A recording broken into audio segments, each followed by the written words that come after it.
My family have been soldiers, the rank and file of infantrymen, gunners, engineers, in confrontations in wars and in the trenches. I'm going to share with you what history I know and what I lived. The story is not always going to be accurate, just like the best stories. In the words of Isaac Babel, a well thought out story doesn't need to resemble real life. In fact, life itself tries with all its might to resemble a well crafted story. In Native American cultures, one of their gods is Coyote. And Coyote is a trickster, but is also a creator, a cultural hero, and he's a shapeshifter. He embodies the contradictory traits like cleverness, foolishness, selfishness, and generosity. And he gives a moral lesson through his actions. So think of me as Coyote, true, false, experienced, borrowed, but told for a reason. I look everywhere I can, under the stones, tell the truth, tell stories, and sometimes I may trick you. The other voice you'll see is one that speaks for my father. It's not his real voice. That remains as only a sliver of my memory and loss. But let's hear where his story begins. Summer of 1939, and the talk was of Germany invading Poland. We all knew it would not end there. People were scared of how Belgium and France could stop what became the German Blitzkrieg.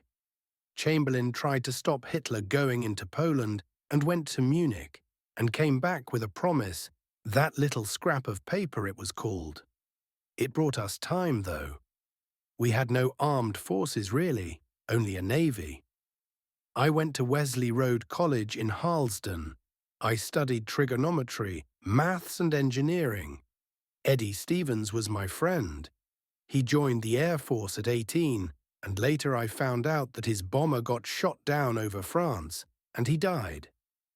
When I was at Harlesden, I even did a drama class, not my cup of tea, as you know, but it was because a girl I knew who was beautiful and with a figure and legs to go with the face was too shy to join alone.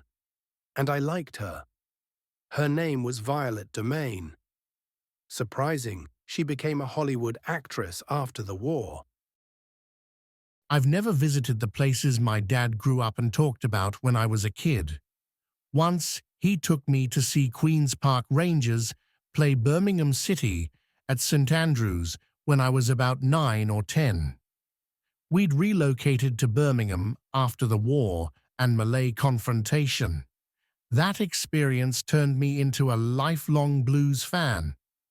The last time I went to London, it was to visit the Royal Artillery Monument at Hyde Park Corner. Have you seen it?